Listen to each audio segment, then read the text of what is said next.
Bienvenidos a Lo Simple No Vale. Hoy tengo el placer de contar con la periodista freelance y directora de África Mundi, Soraya Ibar. ¿Qué tal estás? Hola, ¿qué tal? ¿Cómo estás? Bueno, lamentablemente tenemos que hablar del terrible terremoto que ha sufrido Marruecos, uno de los peores en muchos años en el norte del continente africano. Y justo te encontrabas allí y bueno, digo, qué mejor que ya te conocía, que te pasas por el canal, pues un poco a contarnos cómo lo has visto y qué ha supuesto también, lamentablemente, para todos los fallecidos que ya llegan por 2.800. Bueno, pues como comentabas, yo estaba aquí cuando tembló el suelo. Yo vine a Casablanca unos días y decidí irme a pasar un fin de semana para, bueno, a una zona que hay en Agadir, cerca de Agadir, se llama Tagazú. Es un pueblito muy pequeñito, muy surfero, en fin, muy turístico también. Y bueno, ¿no? De la noche a la mañana, ¿no? Nos vimos pues azotados por este temblor que cuanto menos fue bastante duro y a mí me pilló concretamente en el interior de un bar.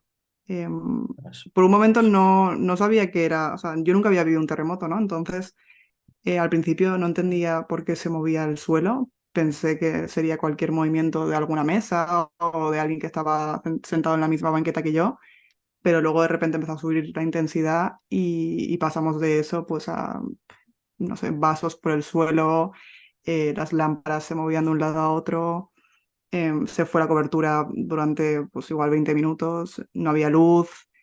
Y esto lo cuento desde el privilegio de donde yo estaba, que al final es una localidad que gracias a otra tragedia, que fuera el terremoto que pasó aquí o sea, que pasó en Agadir en 1960, la construcción ya estaba preparada para resistir otros terremotos, ¿no? Y por eso en esa zona del país, a pesar de la intensidad, porque fue súper intenso, y se ve en el mapa, cuando ves el mapa del seísmo, se ve el epicentro que es en el Gran Atlas, pero luego se ve como que hay una pequeña réplica mucho más fuerte también que en el resto de la zona, en Agadir. Y tengo la suerte de que no se cayó ningún edificio. Sí que es cierto que se registraron 5 muertos, si no me equivoco, en Agadir, ciudad, pero hablando con fuentes locales, hay muchos que me comentan que se puede deber a infartos, o sea, que es gente que tuvo un infarto durante el terremoto, no tanto porque le cayera un edificio encima o porque le cayera un escombro de otro edificio por la calle, pero sí deben a infartos. Y creo que en Casablanca, que es donde estoy ahora, también, me suena que también, y aquí en este caso creo que hay 3 muertos, si no me equivoco, ¿eh? Los muertos es que van cambiando sí. conforme pasan los minutos. Claro, has podido estar en los sitios preparados. Claro, ¿cómo has visto a la población? ¿Cómo has visto todos los edificios derrumbados? Ujú, La gente, los medios profesionales intentando sacar a la gente que está bajo los escombros. ujú. Bueno, yo nada más, o sea, nada más sentí el temblor en Tagazú. Yo me quedé esa misma noche allí porque no sabíamos lo que podía pasar, si iban a haber más réplicas o no. Lo que sí que es cierto es que esa noche dormimos en la calle junto con todo el resto de la localidad. Nadie quería entrar en casa. Y luego a la mañana siguiente yo tenía un coche propio y bueno, dije, mi plan era en teoría irme hacia Casablanca, pero vista la situación y a pesar de que tampoco se sabía mucho sobre el impacto real, porque no habían pasado ni 48 horas, dije, bueno, ya que vamos porque yo quería hacer una parada en Marrakech, que los medios apuntaban que era el epicentro del terremoto, cuando se ha visto que no lo ha sido, y en esa parada a Marrakech, pues en el camino había diferentes pueblos del Faldón, del Atlas, donde paramos a ver el impacto del terremoto. Y bueno, sí, lo que comentas, casas totalmente derrumbadas, los tejados de esas antiguas casas están en el suelo prácticamente, son todos escombros. Y en cuanto a la ayuda, y eso es un punto que está saliendo mucho ahora en los medios, ¿no? Y que se critica entre la población local, es que no ha llegado a tiempo la ayuda. Al final tenemos que tener en cuenta que la respuesta de las autoridades llegaron más de 48 horas después del seísmo que luego la aceptación de otras fuerzas internacionales, como ha sido el caso de España, ha sido el caso de Reino Unido, Emiratos, Qatar, etcétera, también han llegado más tarde, porque tenían que pasar una aceptación, ¿no? Del gobierno marroquí.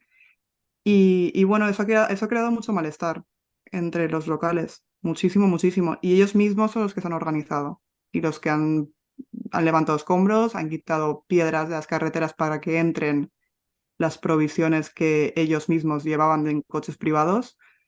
Y yo diría que es honrado y ejemplar lo que está haciendo la población marroquí, la verdad. Claro, es que es una catástrofe sin paliativos, terrible. O sea que el haber tardado tanto la colaboración, pues lo mismo podrían haber salvado más vidas o por lo menos haber despejado lo que te has dicho. Por ejemplo, los medios para despejar las carreteras y demás hubieran podido trabajar más rápido. Así es. Encima, casi todas las catástrofes humanitarias, las primeras 24 o 48 horas son las más importantes, ¿no? Son las más Sí, críticas, porque al final los supervivientes que hay abajo de los escombros tienen un tiempo de vida, ¿no? Sin oxígeno, con muchísimo peso encima de ellos. Eh, por lo tanto, si pasa más tiempo de 48 horas, las probabilidades de que esas personas estén vivas son menores. Y encima ahora se junta, ¿no? Tenemos que pensar que los edificios se han derrumbado, exceptuando algunas partes de Marrakech o algunas partes de otros puntos del país. eh, Son edificios que están hechos con barro, con madera y con piedras. mm, Por lo tanto, el impacto es muchísimo más rápido, ¿no? Se cae más rápidamente. Y ahora, por ejemplo, se alerta, ¿no? De que pueden haber posibles lluvias que empeoraría la situación, porque si llueve, ese barro se carga de agua y si abajo hay fallecidos, el hedor, ¿no? mm. Puede crear enfermedades en la propia agua que los propios locales que están alrededor siguen consumiendo, ya no sea para beber, pero sí para lavar la verdura o para lavar la ropa o para lo que fuera, ¿no? Se complica mucho más la situación si cayera una lluvia torrencial.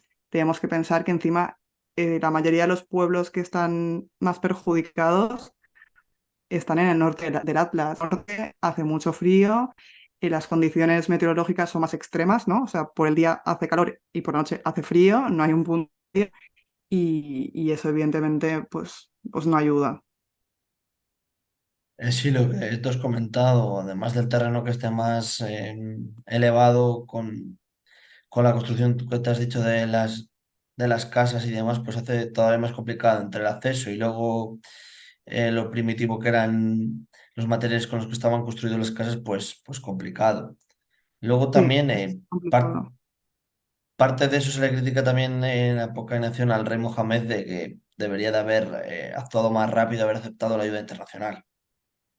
Sí, eso entra también dentro de lo que se llama ahora, ¿no? Y lo que se apunta en medios como la agenda humanitaria. Sí, El rey Mohamed, o no solo el rey Mohamed, sino todo el equipo del gobierno del rey, que al final apuntamos simplemente a la figura del rey, pero al fin es un séquito, ¿no? de personas que lo deciden. correcto, sí. Mm, sí que es cierto que han priorizado la ayuda a otros países y han rechazado la de países que evidentemente no son amigos, ¿no? Pasaba en el caso de Francia, que se apunta, ¿no? Que pueda ser al giro del guión, por así decirlo, reciente desde París por no reconocer la soberanía marroquí sobre el Sáhara Occidental, y igual que lo de Argelia, ¿no? Argelia ha abierto el espacio aéreo y Marruecos ha rechazado la ayuda humanitaria del país, también porque Argelia es uno de los países que más saharauis acoge en los campamentos de Tinduf. Hay un tinte geopolítico abismal. Sí que es cierto, y esto es destacable, que las autoridades también apuntan que no aceptan más ayuda humanitaria porque consideran que ya es suficiente. Mm, Puede ser suficiente o no puede serlo, pero no lo está haciendo donde tiene que ser, donde hace falta, ¿no? Es decir, quizás hay un problema, yo percibo un problema de logística interna dentro del propio país, porque cuando llegan las ayudas humanitarias, llegan pues, a los puntos más grandes, o sea, a las ciudades más grandes, pues puede ser Rabat, puede ser Marrakech, incluso puede ser Casablanca. De ahí van hacia los pueblos que están en el faldón, del Atlas, que es donde yo estuve. Ahí se concentra muchísima cantidad de ayuda humanitaria, colchones, mantas, provisiones, agua, alimentos, todo lo que te puedas imaginar. Pero si luego esas provisiones no se pueden subir a donde hace falta, porque no se puede subir, porque no hay un acceso, las carreteras están totalmente cortadas, se está aglomerando y se está hinchando, ¿no? La provisión en una parte del país que ya está, no está salvada, ni mucho menos, porque evidentemente la catástrofe sigue estando ahí, pero bueno, ya tiene con lo que vivir en los próximos días, por lo menos. Entonces el gobierno marroquí apunta mucho a eso de no me hace falta más porque ya tenemos tanto en núcleos tan concentrados que se está sobredimensionando, ¿no? Simplemente eso te quería contar. Sí, pero como tú has dicho, al principio se hacía mucho hincapié en Marrakech, pero es que no sé si la pronunciaré bien, la región de Al-Hud es la que ha sido más perjudicada. Realmente es donde está el punto más complicado del terremoto Ujú. que ha azotado. Sí, sí que es cierto lo que comentas, ¿no? Se hablaba incluso, Mm. a mí me sorprendía porque las primeras horas yo no tenía ni idea de nada, o sea, para mí era, yo estaba en la calle, miraba en internet, no habían cifras realmente, solo sabía que había pasado un terremoto y no sabía ni dónde estaba replicándose ni cuántos fallecidos había, ¿no? Y a la mañana siguiente, cuando me metí en Google y puse algo tan simple como terremoto Marruecos, lo primero que me salió fue una pantalla de Google Maps que ponía que el terremoto era terremoto Marrakech. Mm. Y ya enseguida los focos de atención se desviaron a Marrakech, es decir, a la ciudad de Marrakech, no a la región de Mm. Marrakech, que evidentemente en la región de Marrakech sí que hay una punta más tirando hacia el sur que ha estado afectada, pero luego la región que está mucho más afectada es la de Alaús, que está justo más hacia el sur, ¿no? Y, y bueno, y se vio en los primeros días, como las redes sociales y muchos medios, no todos, pero algunos medios apuntaban a Marrakech como la catástrofe, ¿no? Humanitaria, se habían caído edificios, que eso también hay que destacarlo, ¿no? Se han caído edificios muy emblemáticos de una ciudad súper histórica, la mezquita se ha derrumbado, en fin, hay daños, pero Marrakech el domingo, cuando yo fui, que habían pasado pues 24, o sea, de 48 horas desde el terremoto, ya no habían escombros en el suelo. Habían turistas por las calles, los bares y las cafeterías estaban llenas, los hoteles estaban repletos y los turistas paseaban por la ciudad como si no hubiera pasado absolutamente nada. Mm. Y luego ahí sí que es verdad que se empezó a desviar de nuevo el foco a donde de verdad está el problema, que era en el epicentro que comentabas, en las zonas más altas del Atlas, que ya te digo que muchas de ellas son inaccesibles todavía. Claro, y bueno, para ir terminando, importante luego, una vez ocurrido el lamentable suceso natural, es las inversiones que se hagan para reconstruir todo. Primero, Ujú. obviamente, si pueden salvar personas, encontrar los cadáveres, pero sí que otra vez que esas personas pues, se le puede ayudar a invertir con sus casas o con sus viviendas. ¿Eso crees que se va a hacer rápido o cómo lo estás viendo también un poco? La visión que tienen ahí. Pues entre ellos, la verdad es que yo ni lo he preguntado, ¿sabes? Porque de momento las primeras horas que estuve allí, que eran las más recientes, no, la gente está pensando primero en que se acabe de morir su abuelo o que acabe de fallecer su Mm. primo o que se le acabe de caer la casa encima o que ha perdido su negocio o que incluso ha perdido parte de su ganado que era con el que trabajaba, ¿no? O sea, al final hay mucha gente que se dedicaba a la agricultura y a la ganadería. Em, no sé realmente lo que van a tardar. Sí que es verdad que si puedo tirar una moneda al aire, me fiaría y tomaría como ejemplo quizás eh, lo que se tardó en reconstruir Agadir. Es decir, Agadir sufrió un terremoto en 1960. Sí que es verdad que los primeros 5 años se reconstruyó una gran parte de la ciudad, pero hasta pues empezó en 2020, en 2020 empezó otro plan de reconstrucción sobre la ciudad de Agadir. Entonces, bueno, 2020 está aquí al lado, ¿no? Y el terremoto fue en 1960. Entiendo que va a ser muy complicado, entiendo que eso va a ser lo más lento que pueda haber después de esta catástrofe, sin duda. Bueno, pues ahora ya no sé si quieres añadir alguna cosa más. Si no, muchísimas gracias. No, que va, gracias, gracias a ti y nada, yo simplemente hablamos de Marruecos, pero también creo que es importante poner el foco en Libia porque Sí, es súper bestia lo que está pasando. Los números son incontrolables y se prevé que pueda haber mucho más. Y bueno, hacernos replantear un poco, ¿no? Jolín, somos tan frágiles como seres humanos porque al final estamos totalmente condicionados por la naturaleza, que nunca sabes lo que te va a pasar, estés donde estés. Y bueno, yo quería terminar con eso simplemente para que la gente que nos está viendo también lea, vea y escuche lo que está pasando en Libia, aparte de Marruecos. sí, intentaré hacer algo y es que además acabo de leer la noticia hace pocos minutos de que han decretado ya evacuar la ciudad, que no me Sí, acuerdo el nombre, más afectada, sí, sí. eh, por las autoridades, vamos, que la van a evacuar entera. Sí, sí, sí, así es. Así es. Bueno, pues muchísimas gracias y espero volver a hablar contigo en otro ratito. Nada, a ti, muchas gracias. Que vaya fenomenal. Gracias.